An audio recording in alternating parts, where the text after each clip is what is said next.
At least Mr. Strictly can't stop me from watching Aftershock. Biff Shock? Biff must have went back in time and changed the show so it's all about him. Oh, I've got to get the doc. All right, Marty. According to my calculations, we have to go back to 1996 to find future Biff and stop him from giving his past self the idea to make Aftershock. Ready when you are, Doc.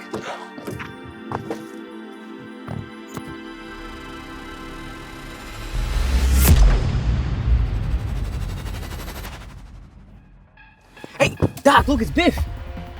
Good, Marty. And look, there's his past self. Great Scott! He must have the USB containing the plans for the show! Marty, you have to get it back! I'm on it, Doc. There he is. Keep this somewhere safe, kid, and you'll be more than famous in 10 years. And why should I trust you, Grandpa? God, he was such a moron! Just take it! Thanks, Biff! Marty McFly!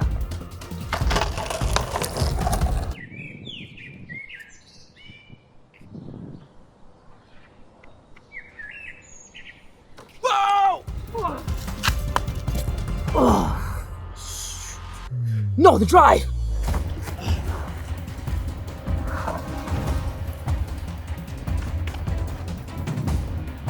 Come on, Marty! There's no time to help him! We have to get back to the year 2026!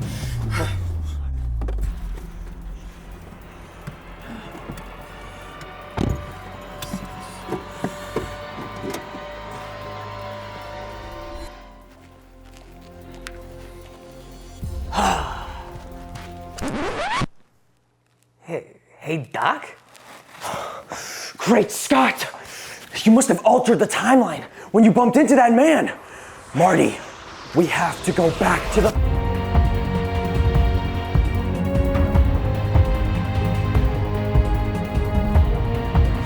Hello everyone and welcome to Aftershock, Cyberspace weekly show where we cover stories from around the community. In today's episode, Anthony covers something's happening in Olympic sports. and much, much more. What's up, Cyberspace? I'm Mia. And I'm Ren Wallace, and this episode of Aftershock starts now.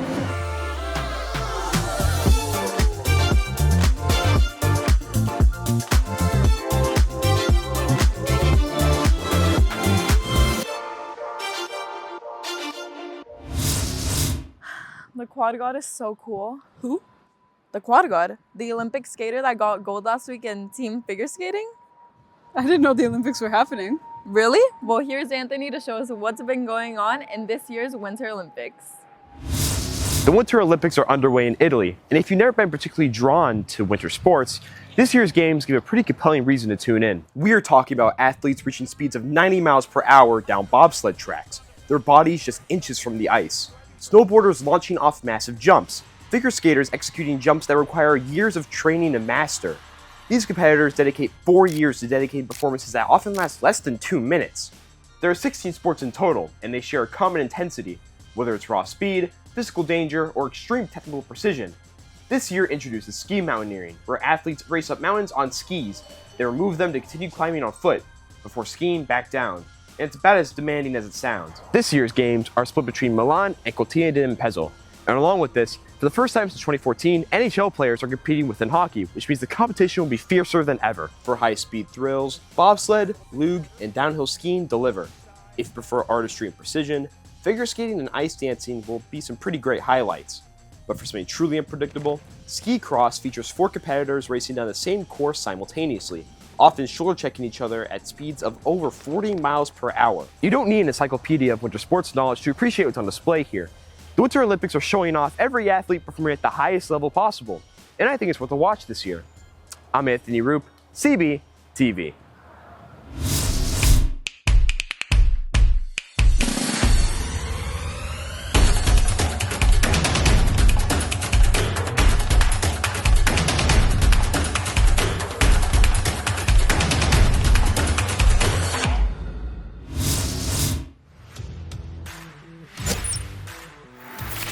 And coming back from our break, there's been an increase of transfers in sports. But the surge is coming from high schoolers. What do you think about this uptake?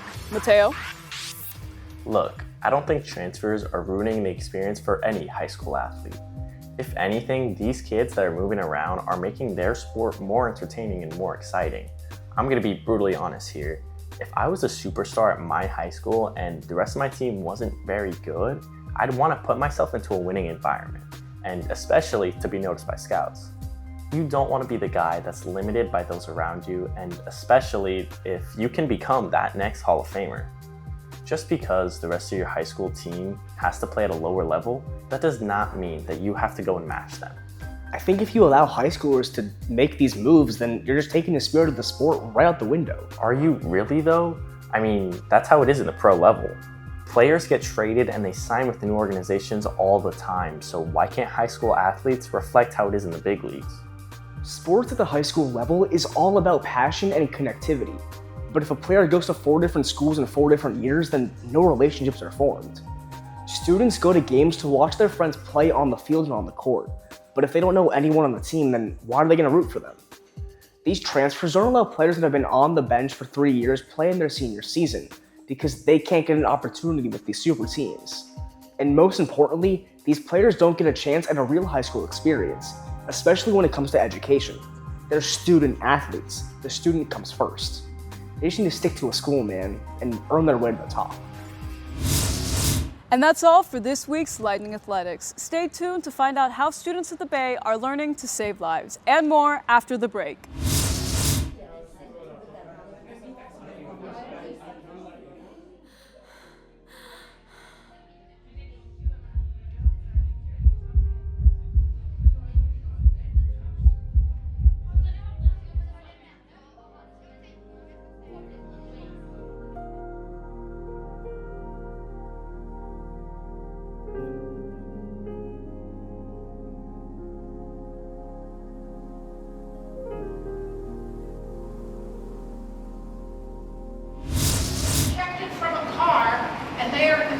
Hands-only CPR is exactly what it sounds like.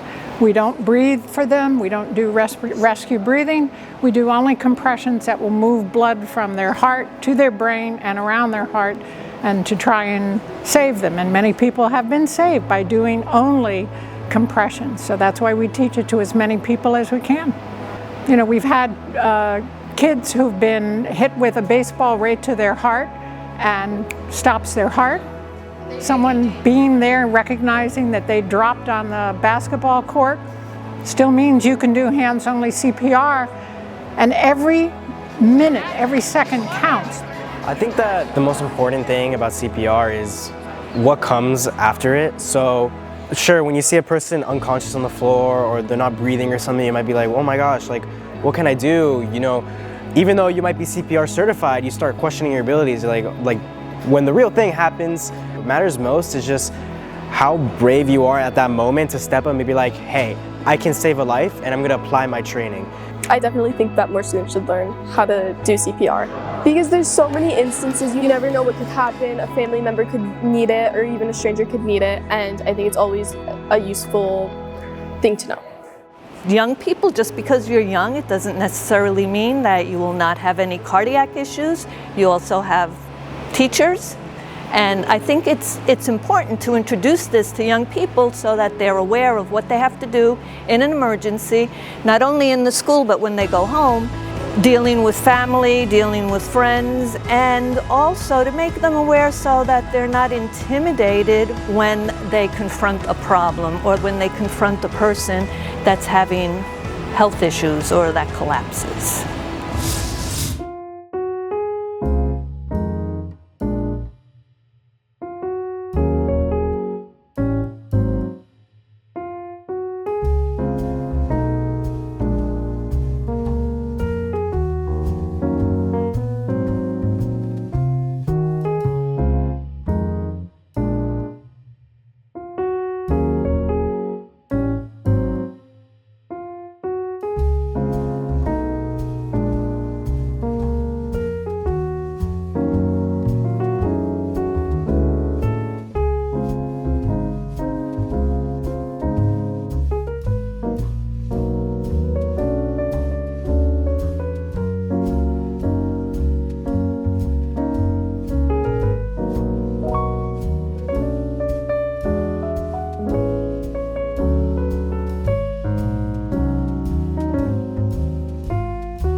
that's all for this week's episode of Aftershock.